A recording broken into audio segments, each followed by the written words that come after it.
Hey YouTube, this is James with Last Hard Games.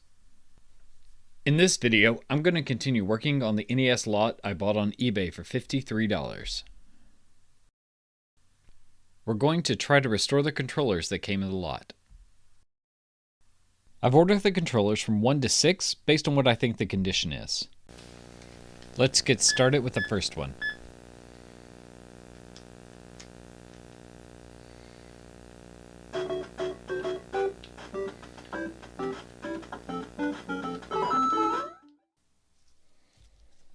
So far, it looks to be in great shape.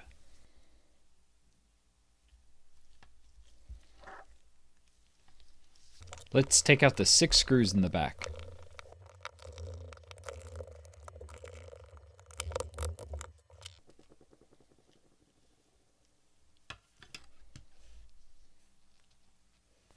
The cord is set around these posts as a strain relief. And then the circuit board just comes right out.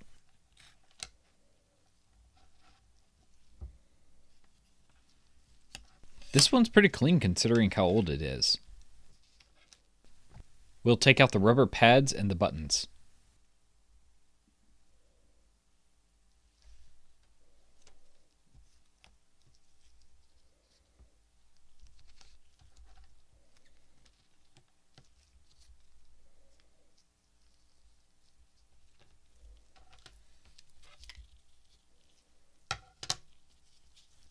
The D-pad definitely has a buildup of gunk.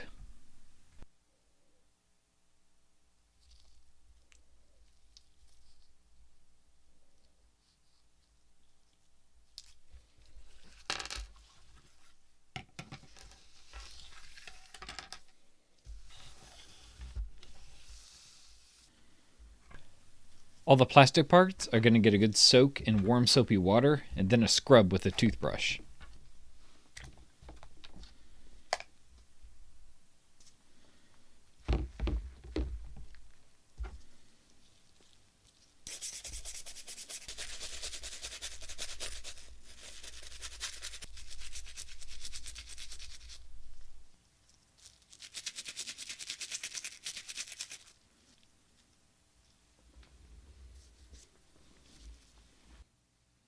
Once the plastic's all clean, we'll work on the circuit board and the rubber pads.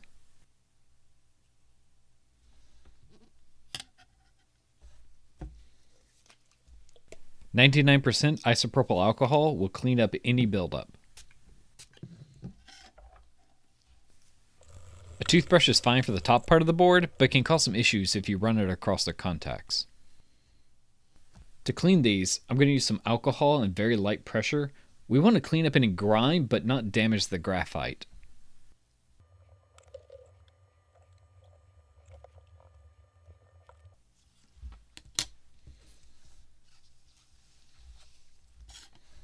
I'm also just going to use swabs on the pads. The rubber is over 30 years old and I don't want to damage them with a toothbrush.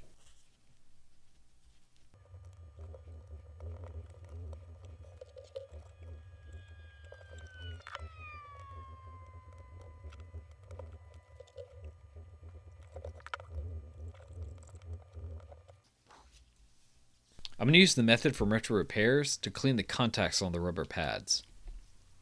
We're going to gently clean it with some alcohol and then slide it over the paper.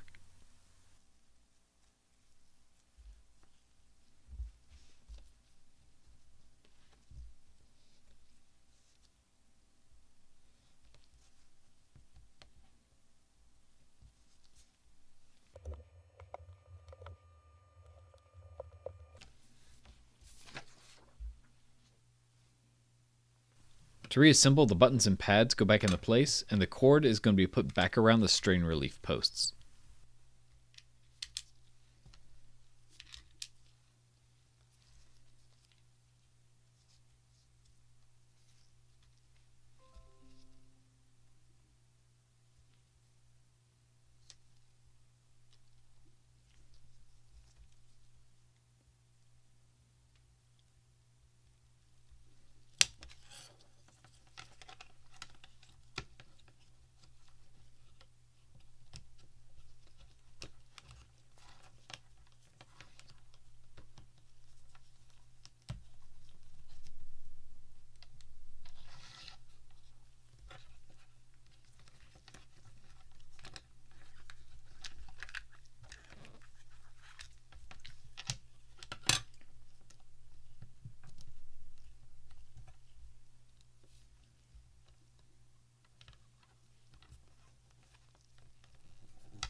Finally, we put back in our 6 screws.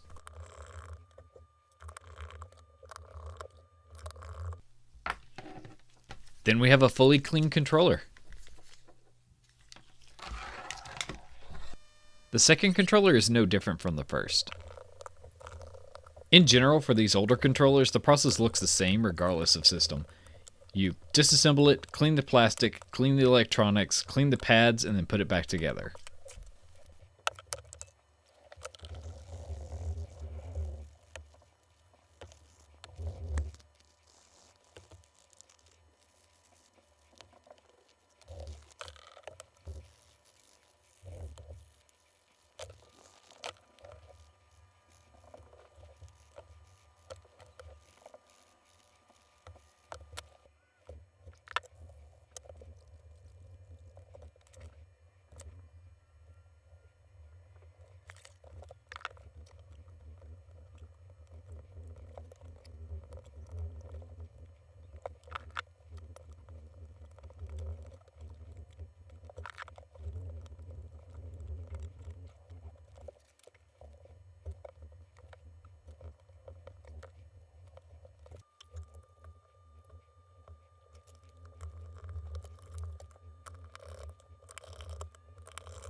The third controller had some issues during testing. I got no response.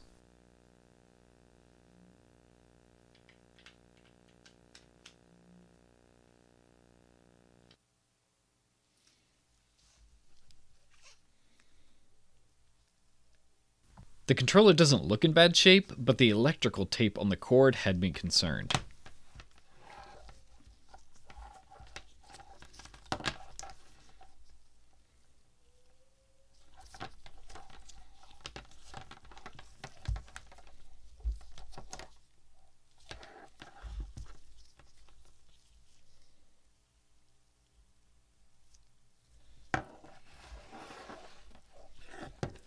We'll go ahead and take it apart.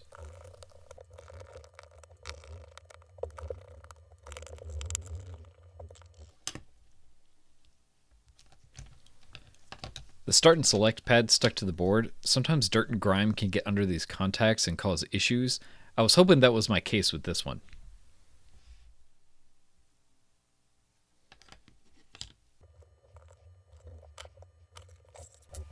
I went ahead and gave the case a good scrub in some warm soapy water.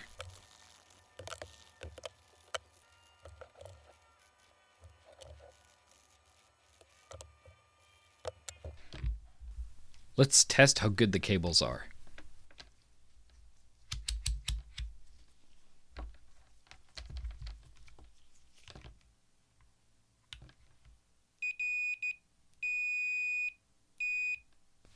I set my multimeter to continuity mode to see if the wires worked as expected.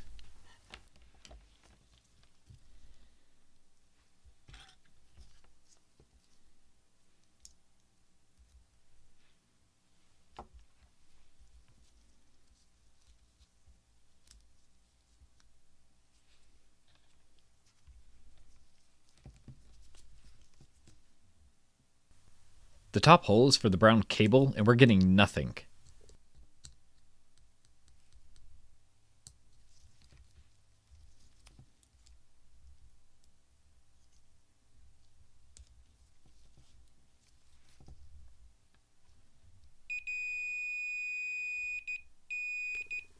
Red works.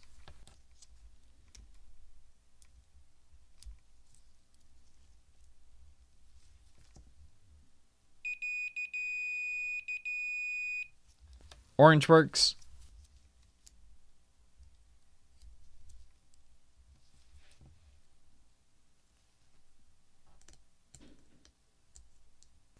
Yellow is dead.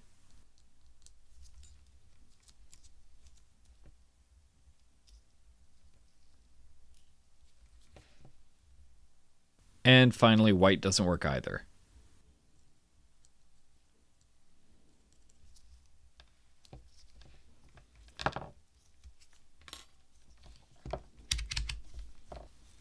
Let's actually look under the tape.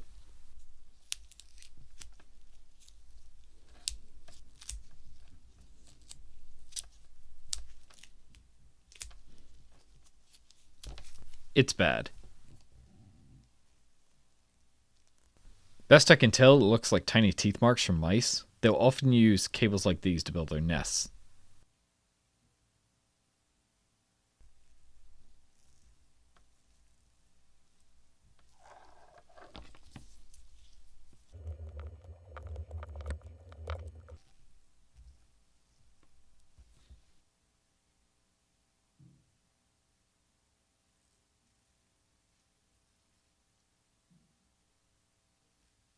So here I'm going to try and patch the wires, but truth be told, I screwed this one up.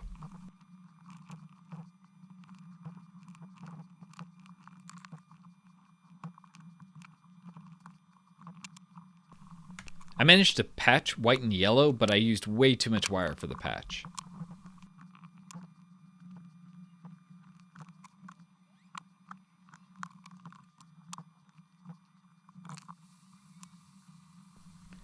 White and yellow were obvious where they were damaged, so the patch was easy to at least place.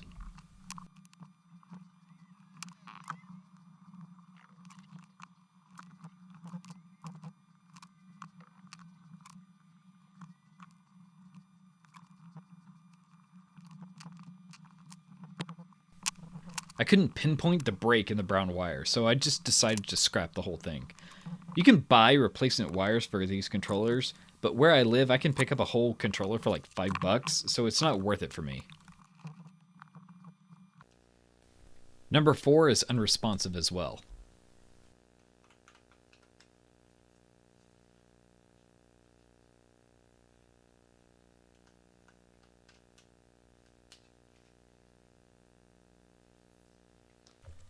After number 3, I was worried about this one.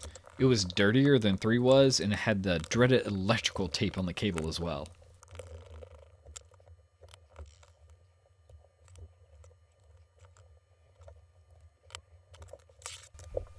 I still went through the steps, cleaning everything up.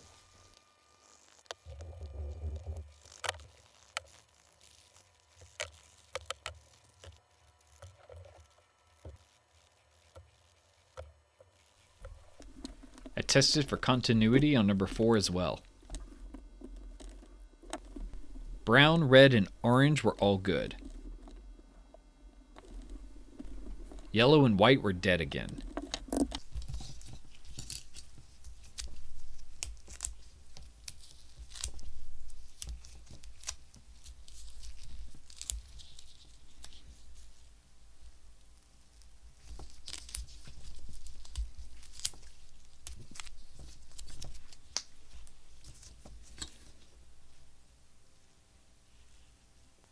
Under the tape, it was the same story. Looked like mice.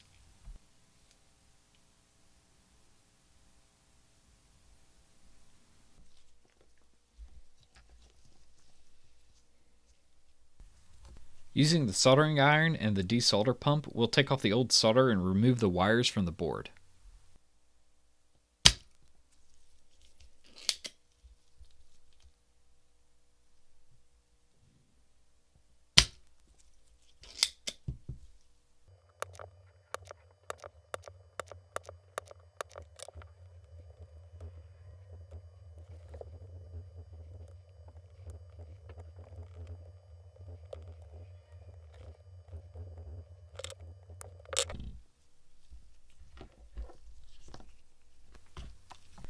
Then we can start splicing.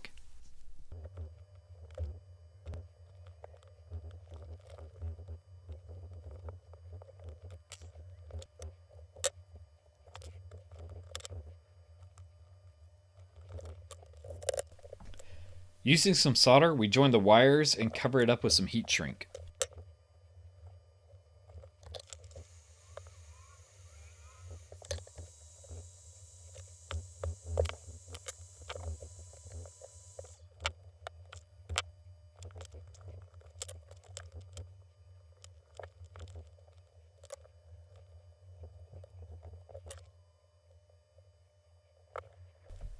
Be sure to place your heat shrink before soldering, or you'll have to take it apart and do it again if you forget, like I did.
Let's test for continuity again before we wrap up.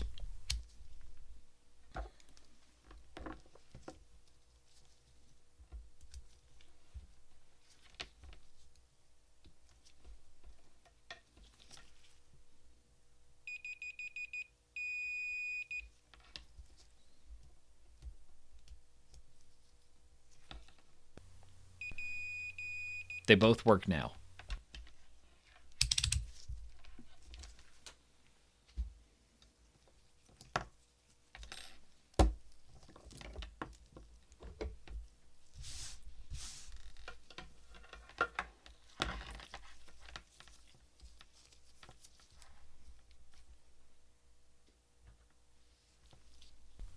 So we cover the whole job with pieces of heat shrink to keep it safe.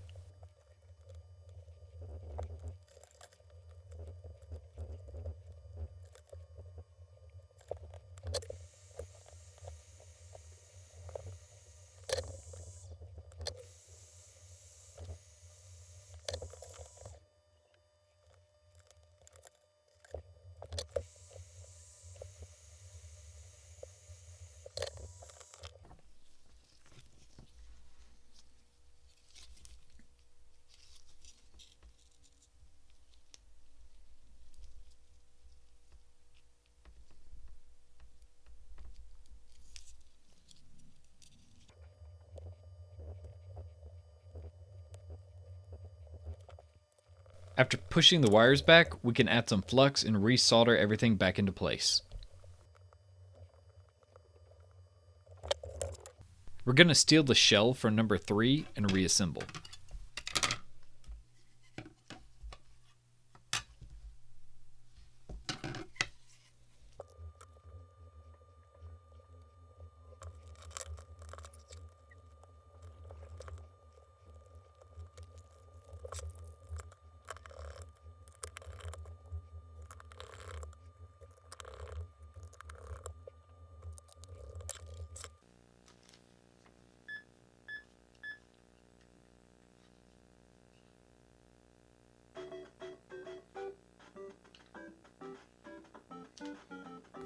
I promise I'm not this bad at the game. It seems the buttons on number 5 are not that responsive.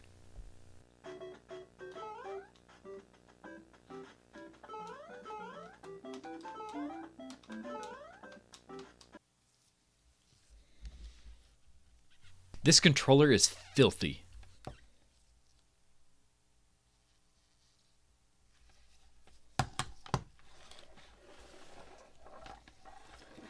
There's some evidence of mice on the cord again, but only through the sleeve, not into the actual internal wires.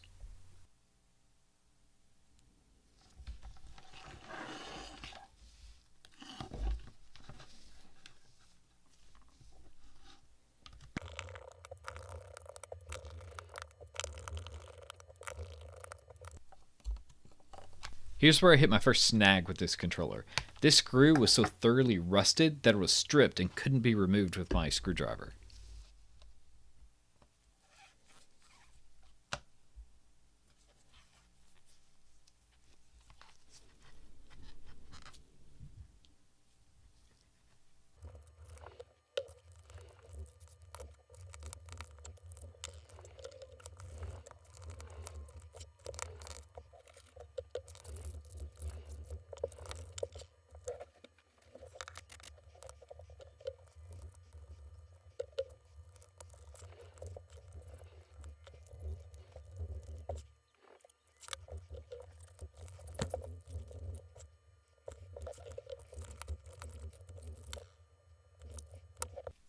So with a small pin vise, I had to drill out the screw.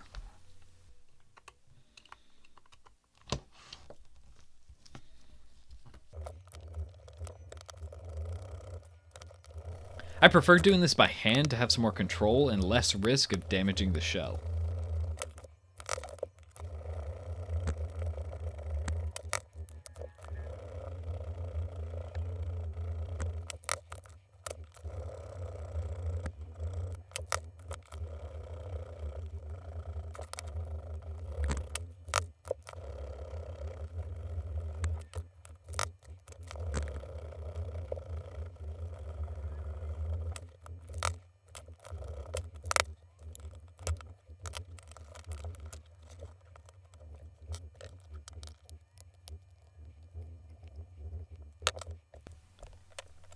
Time to clean off the grime.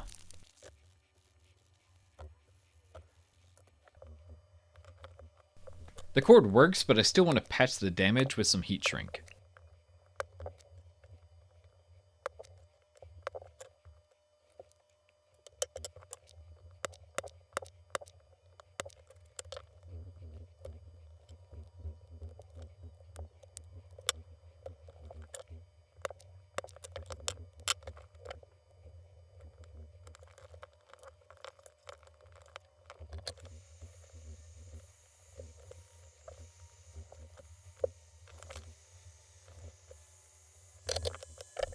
A quick bit of heat shrink and we can put it back together.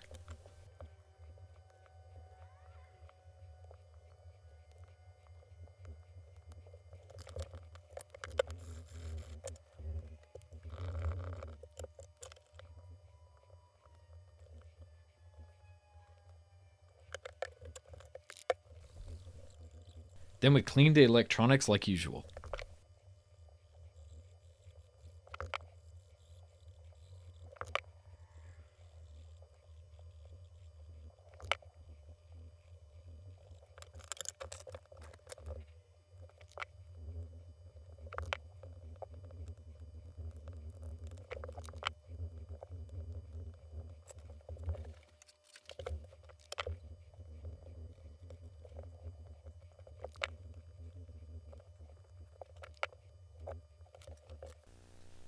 Before reassembling, I'm going to go ahead and work on number 6.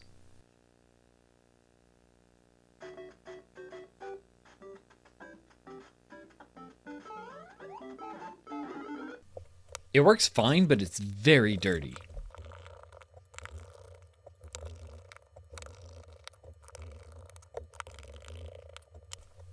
So going through the same steps one more time, we're going to clean everything and patch the cable like we did with number 5.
The reason we went ahead with number 6 is because 5 and 6 need some retrobrighting.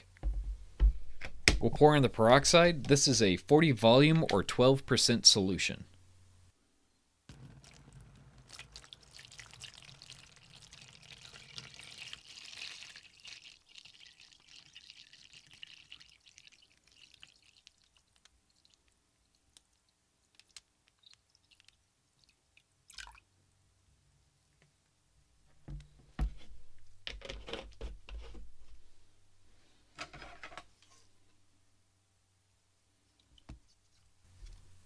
Number 5 goes in on the left.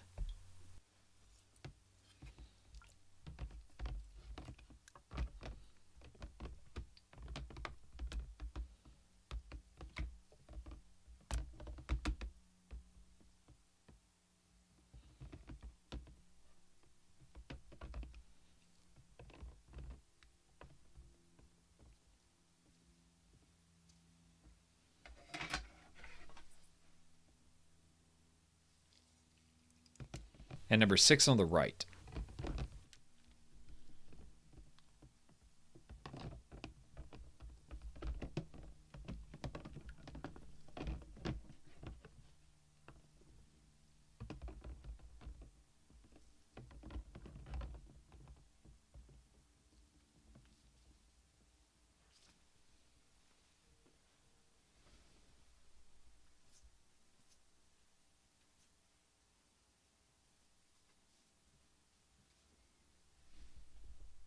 We'll leave these with the UV LEDs running for about 20 hours.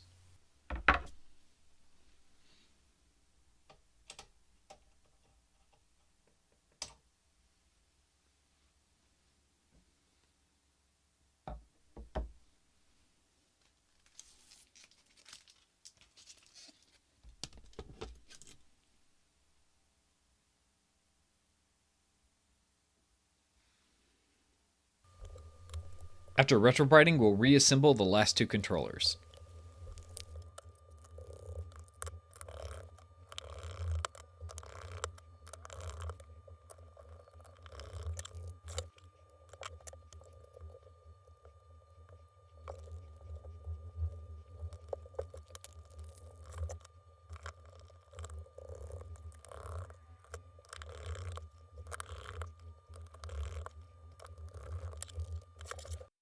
This is how we started.